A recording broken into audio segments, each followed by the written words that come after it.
The very first conversation you have with a customer, the customer's got to sit back and say, wow, that was a valuable discussion. I really got something out of that. I want to spend more time with this person. This is Outside Sales Talk, the best podcast for outside salespeople. I'm your host, Steve Benson, and we're here to chat with the world's top sales experts so that you can get their best sales tactics to level up your game. Welcome back to Outside Sales Talk. Today I have John Smibert with us, and we're going to talk about winning complex B2B deals. John, welcome to the show. Thank you, Steve. Delighted to be here. I've listened to a number of your podcasts and love what you do. Appreciate it. Well, by way of introduction, John led the sales team in a large IT and several actual large T providers over 39 years. And since 2004, John has worked with B2B selling organizations to transform the way they sell. John is passionate about enhancing professionalism in sales, and this led him to found the Sales Leader Forum and the Sales Masterminds APAC. So Australia Pacific is the APAC. So he also co-authored a sales novel called The Wentworth Prospect, which we're going to talk about today a bit, and it focuses on a young salesperson from a startup software company attempting to sell into a large corporation. Um, Definitely sounds like it was written about me, John. Is it was it about me? Well, maybe it was, but yeah, certainly. I think well, I was trying to work out how I'd communicate, how to sell effectively, and I had to choose the organisation that was doing the selling. So that was a cybersecurity software company, and I've had a lot of experience in selling to banks, financial institutions. So I chose a financial institution as the target customer, and we wrote a story. And I think the feedback we're getting, it's a great novel. I think almost standalone novel, but it is a sales book too. Well, yeah, I mean, and that I think that's a great way for people to learn about a career in sales is to because people learn through stories, right? And if a story is a good story, it pulls them in. It's amusing, and gets them wrapped around it, and they finish the book, and they realize, oh, I just learned all about the sales career. Like it kind of reminds me of, I was just talking to a friend about they just watched this I don't know, I guess it was a documentary or something about not NASCAR, but the other type of faster cars that ride around. I forget what they're called. Grand Prix cars, or Exactly, yeah, the supercars, and they watch, and now they're super into it because they got educated all about this over the course of, like, watching a season of this show about it, and it was because they told a story around it, right? And so what a great way to learn. but that was the idea. I've written books in the past, and they've been textbooks. Developed a lot of content around sales, uh, but trying to get somebody to get their mind around what the whole thing is has to be the way to do it. Has to be a story. And I learned a lot through the process. I know I'm not a novelist, and I've got to say to the people out there, um, yes, a lot of the thinking and the sales side of it is my content, but the novel itself was written. The three of us writing it. There was myself and a partner of mine, and then a novelist came in and worked with us because we realised after so many false starts that we're not novelists.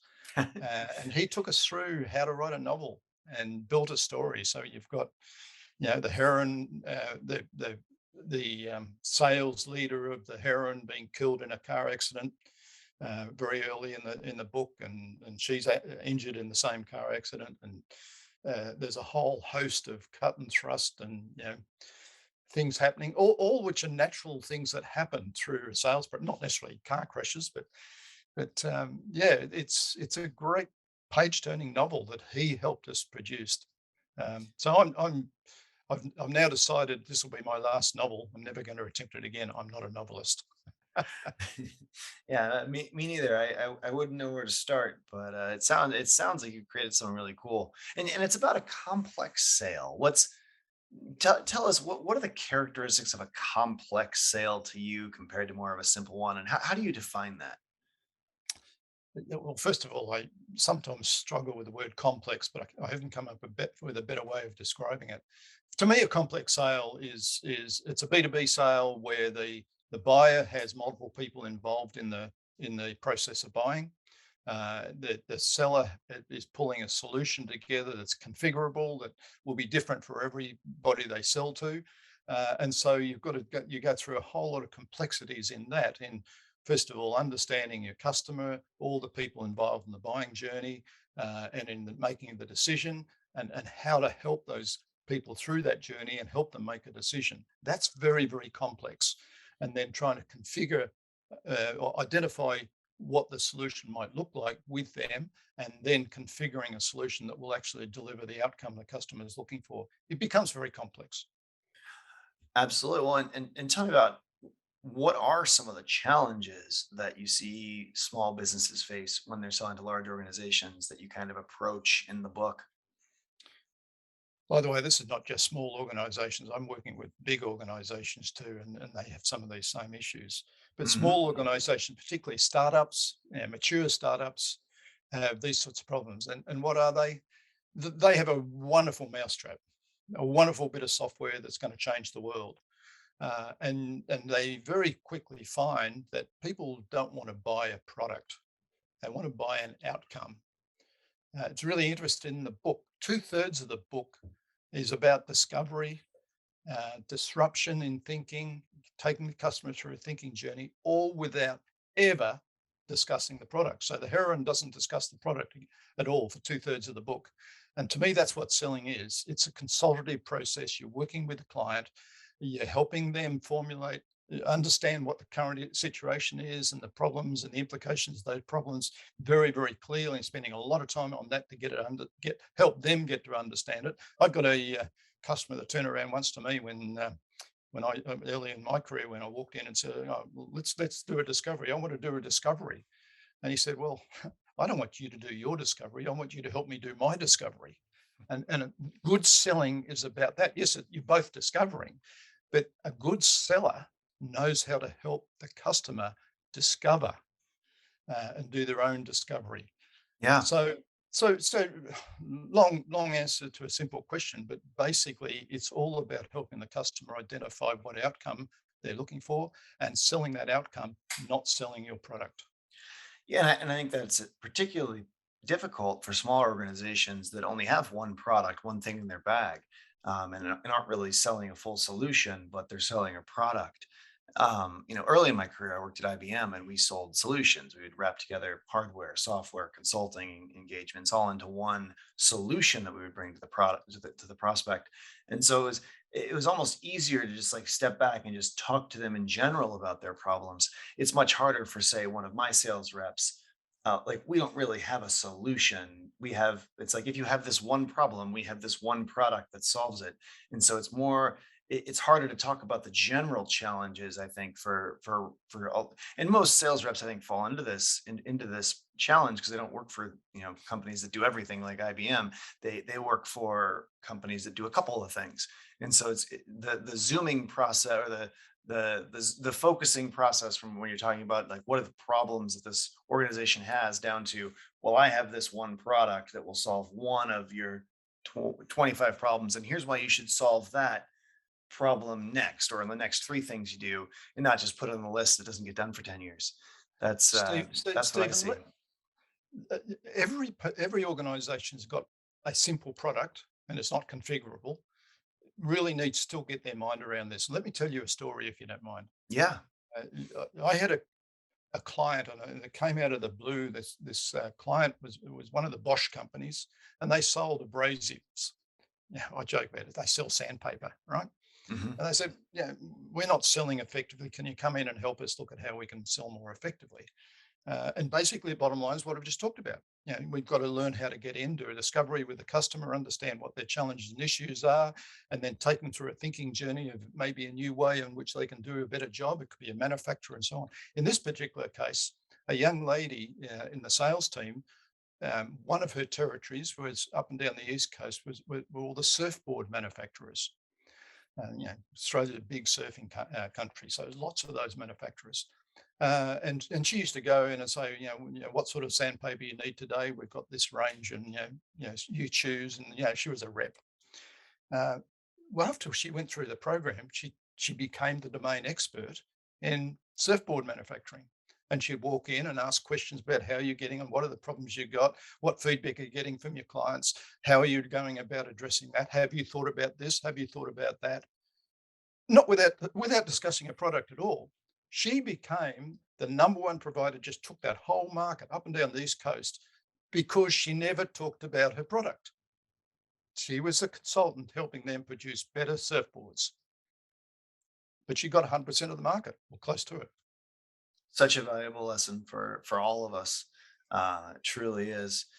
Um, and how do you, when you're going through that discovery process with a customer, how do you help them identify their needs, wrap their heads around the problems, and then redirect into purchasing your particular product? I think we need to go back one step and talk about a buying journey, and how does a buying journey occur, and when are we entering into that buying journey? We all talk about our sales process. And in this day and age, we do talk a lot more about the buying journey, but I'm not sure we all get our mind around what that means. CEB, or now Gartner, did a lot of research with the challenger sale model, and their research said that most customers never invited a supplier in until they were 57% of the way through the buying journey. And so a lot of people said, okay, if that happens, then how do we sell when they're 57% through the buying journey? Well, my answer is you don't. If somebody's 57% through the buying journey, it's too late. We can't consult with them. Yes, we can sell a product. We'll get drawn into price wars and all sorts of things. So we need to be there very early in the buying journey.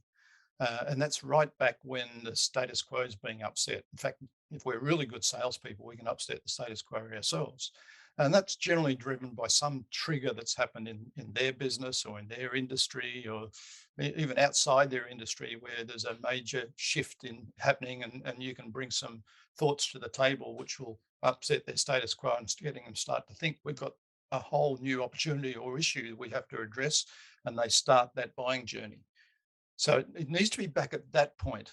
The example I just gave of the lady selling sandpaper, abrasives to the surfboard industry. She would go in and raise some issues, and here's something new that's happening in your industry. Have you thought about it? What impact is that going to have on you? Let's go and look at what issues that's going to create or opportunities it's going to create for you. And you start that consultative process very, very early. So for all those salespeople out there that are used to having a customer call you in, or call up a customer saying, "Are you ready to buy a product? Okay, let me come in and start selling my product to you." You've got to get out of that mode. That's not selling. That's putting a product on the table. It's a product sale, which in this day and age will be almost certainly unsuccessful. And if you are successful, you've got it at such a low gross margin, it's not worth selling anyway. And I've heard you say how you sell is more important than what you sell. What do you mean by this, and how can people adjust their practices to um, to succeed with this in mind? The very first conversation you have with a customer, the customer's got to sit back and say, wow, that was a valuable discussion. I really got something out of that. I want to spend more time with this person. So, how you sell is creating value through every interaction you have with your customer. And you don't create value by discussing your product. Believe it or not. A lot of people say, yeah, but I got a great product. They got to know about it. Yes, at some stage, they've got to know about it. And they know you're there to look at opportunity to sell your product. But you've got to get the mindset right back to how can I help the customer through their journey? How can I create value for them? So it's about the way you sell. It's about everything we've discussed today, about how you do that discovery, how you disrupt their thinking in a very positive way. Believe it or not, most people want their thinking disrupted. And people say, yeah, I'm not going to go and disrupt the thinking of my customer. It's the old challenger sale thing. I'm not going to challenge my customer.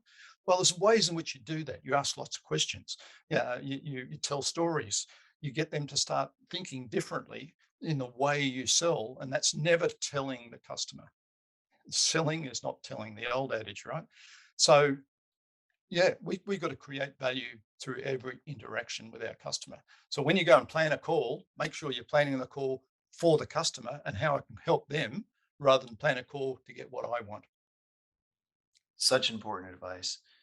And what about when there's a gatekeeper or multiple decision makers involved in a complex sale? What would you say the best strategies are for outside salespeople to bring the right people to the table for a discussion and get past gatekeepers? It's really interesting. In the book, we spent a lot of time on this subject because it's absolutely critical. You're selling to people. Even in large corporates where you're selling, billion-dollar solutions, it's people are doing the buying, no matter how much, yeah, how systemized it is and so on. So you do need to understand the people you're selling to, what their agendas are.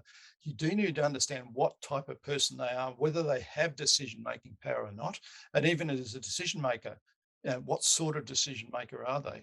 Now, in the book, we put a whole lot of archetypes together to help salespeople understand this. So, yeah, you've got to find your champion.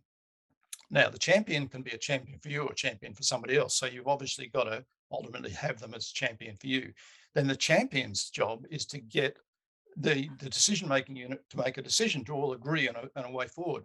And in large deals, you and I both know, and most people out there know, your biggest competitor is no decision, right?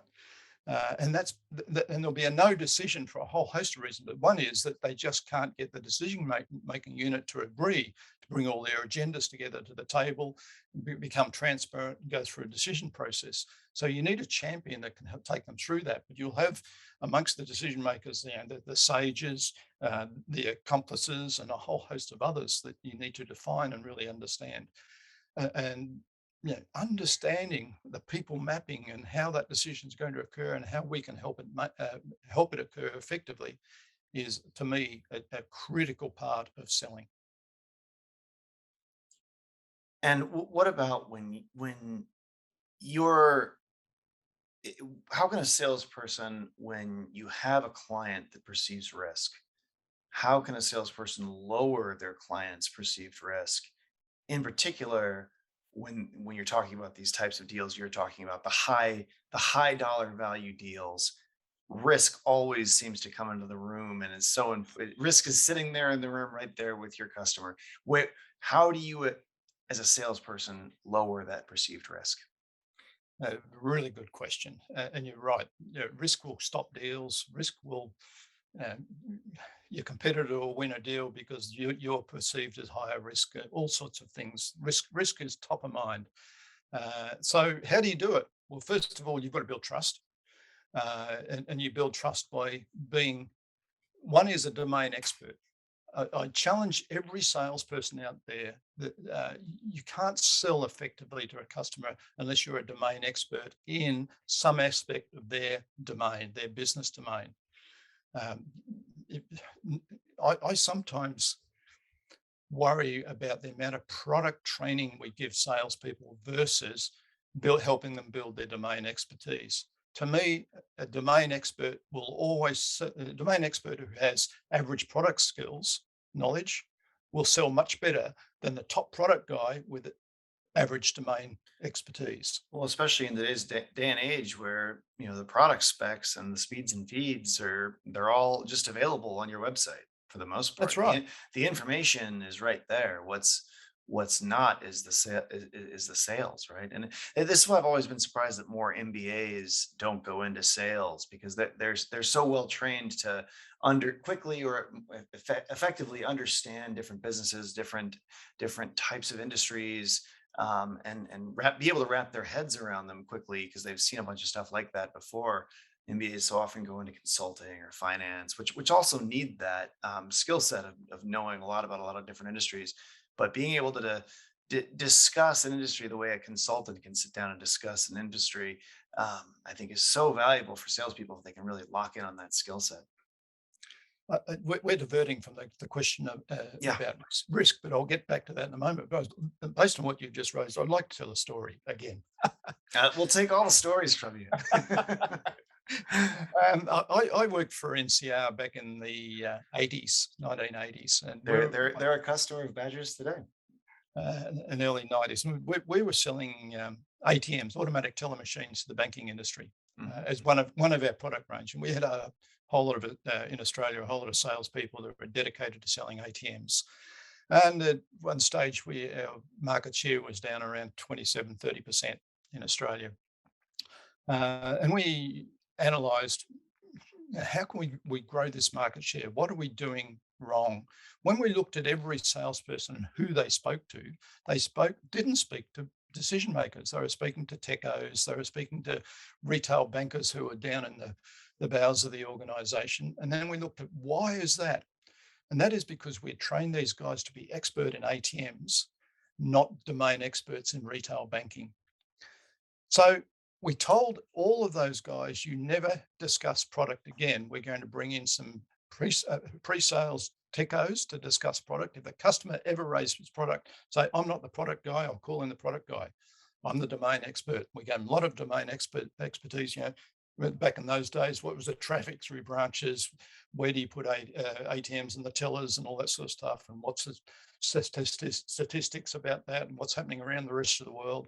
And so they became consultants going through the consulting. Our market share shifted from 27% to 68% in 3 years. And it was Amazing. simply because we started talking the language of the decision makers and not talking the language of the product buyers. Yeah, that's definitely one to let's sink in on everybody, because I think this is something that a lot of sales organizations are missing. We've unverticalized our sales teams. When I started my career, almost everyone was in a vertical, right? Like they sold to the banking vertical, or my first vertical I was selling to was the insurance vertical. So I was selling to the insurance companies. But it was so everybody sold. If you were sitting around with a bunch of sales guys 20 years ago, I swear it was always like, oh, what types of customers do you sell to? And everybody had a vertical. And so if you talked to, 400 dentists this year, if you're asking questions, you're learning a lot about what the problems are about dentist offices. You're learning a lot about the best practices. And then when you're having your 401st conversation with a dentist, you have a lot to say and a lot of value to add about for dentists. So that's such an important point that you make.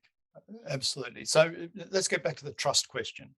Mhm. So if you're discussing the customer's business and taking the customer through a thinking journey, you are building trust in yourself for a start, and you're reducing their feeling of risk as you go through. But even when you get through the discovery, take them on a thinking journey, build a new vision for them, identify what the value will be for that organization. The value is really compelling, and you put a proposal in front of them saying this will how will help you achieve that outcome.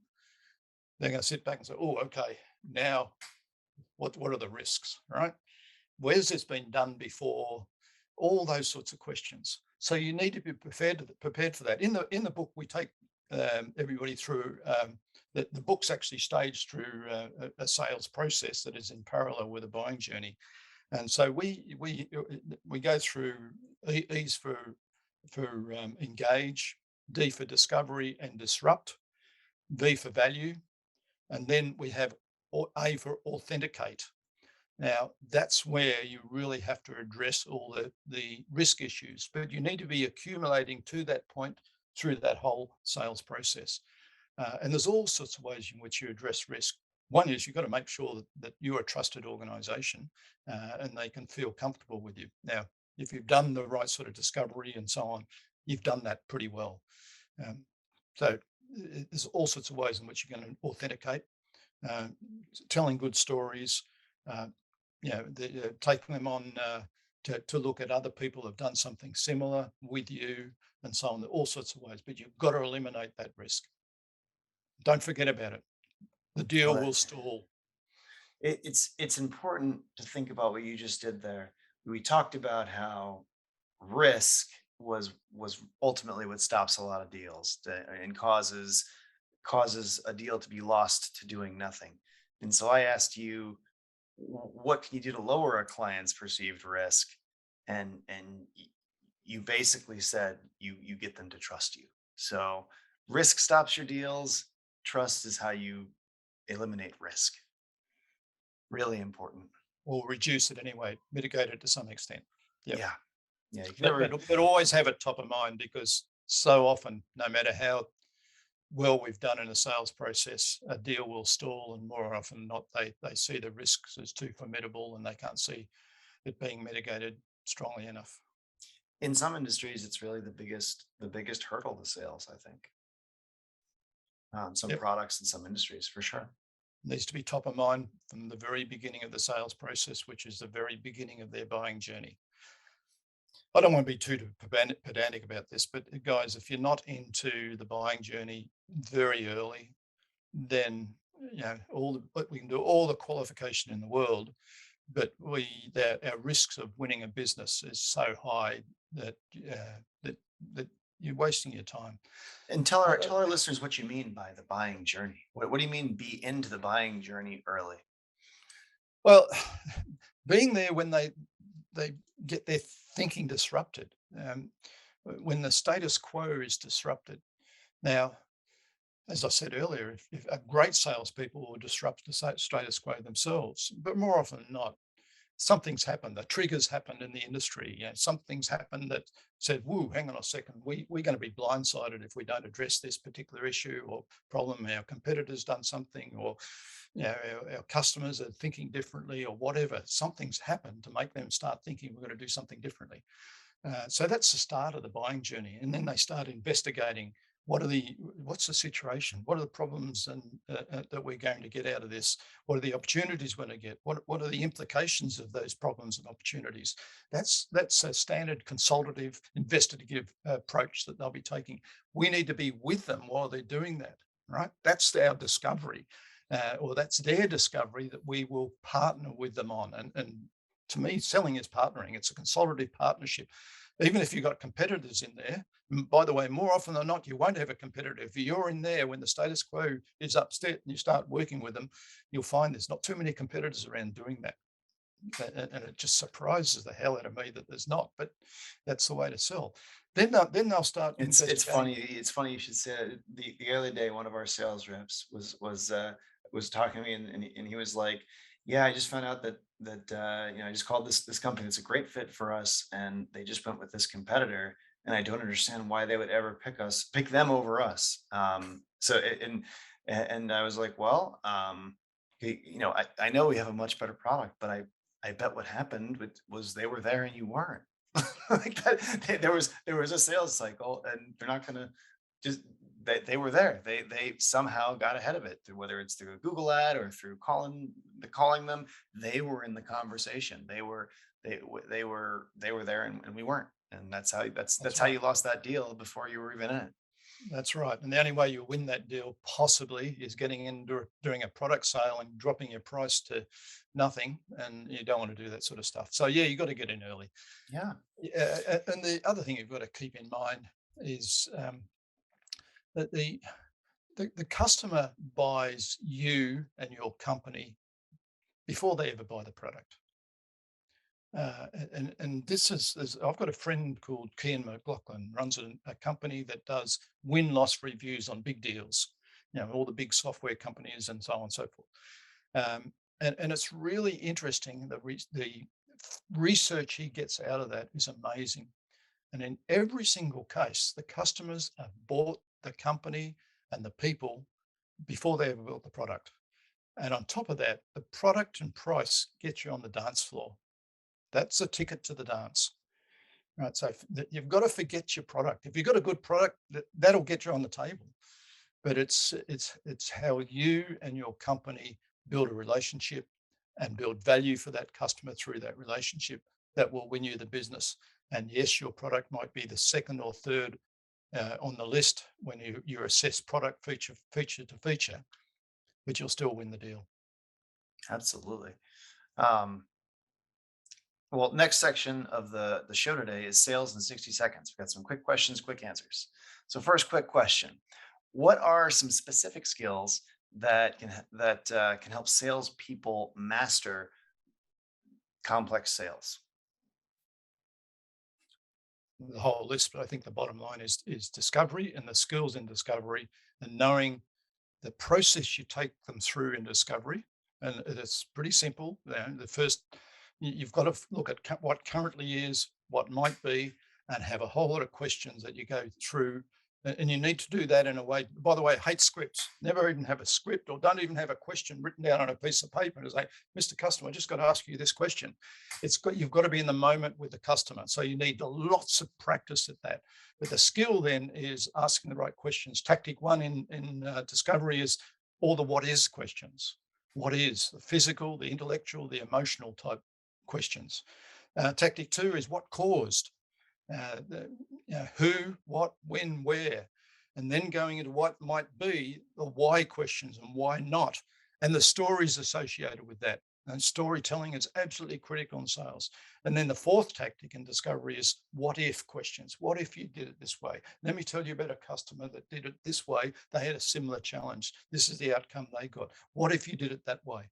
So you're taking them through a thinking journey, understanding how to ask questions and how to tell stories with a framework, and then practice, practice, practice. I'm a golfer, and I look at all these champion golfers out there doing so well. And why can't I do that? Well, I play golf twice a week. I never practice. And I wonder why my golf doesn't improve. You can't practice when you're playing the game. You've got to step back and practice. And we as sales professionals need to put the time into that practice. We need to rehearse with our manager. We need to sit with others. We need to say, I've got this scenario, I'm planning this meeting, I need to practice it. And if you were playing football, the coach would get you to practice and practice and practice your passing, your kicking, your tackling, and etc. over and over and over again, because so until it became second nature. They wouldn't practice in games. Then in games, it just happened, right? So if nothing else, learn how to do a good discovery, learn the process of discovery, and practice, practice, practice. You'll be the best salesperson in the world.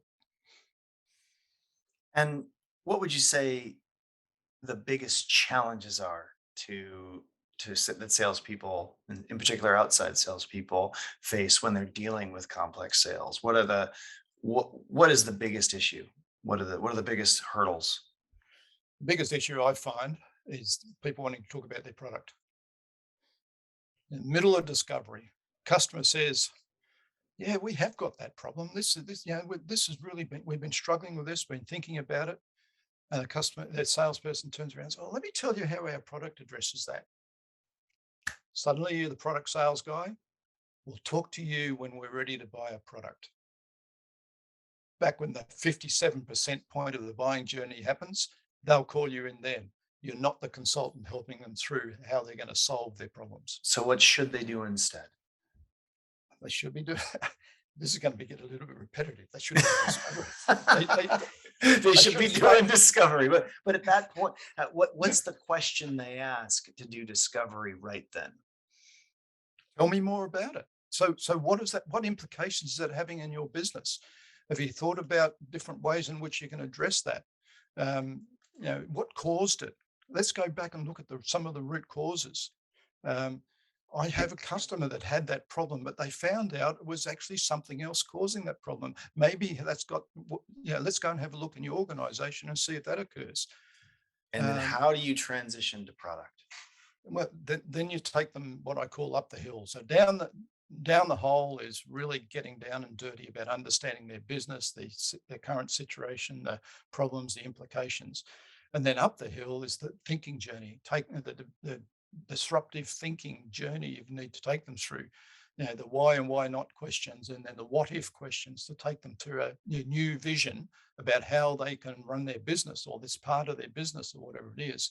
And once they have that vision, even before you start talking about your product, get a very good understanding of how they view the value that would deliver to them, that outcome would deliver to their company. because you need to understand the value. They need to understand the value. Unless you've got a great value that's going to be derived out of that, you're not going to be successful. And you do that without discussing your product. So many people say, sorry, I just knocked my microphone. It's okay. And the thing saying it's changed the microphone. What's my sound like now? All right. You sound just fine. No worries. Okay. So many people are telling me, oh, we've got a great value proposition. Mm-hmm. Okay. Well, with client X, how does that apply? Well, it applies with all our clients in this particular industry. My argument is no. You don't take. You might have a value proposition, or certainly an idea of how you open the door into that customer to get their attention, but then you drop right back into discovery and you don't discuss value until you go through discovery and through the thinking journey. Then I've got another. Then you identify the value, but it's a customer's value. It's not yours. I got a mate that puts this very, very well. He talks about sales being a poker game. Let the customer put the chips on the table before you do. So if I quote value, it's meaningless. If the customer quotes their perception of what value they're going to get out of this change in their business, it's meaningful, it's believable, they believe it. Now you can run with it. Now, if you don't think they've expressed the value enough, ask them a few what-if questions that lead them to enhancing that value.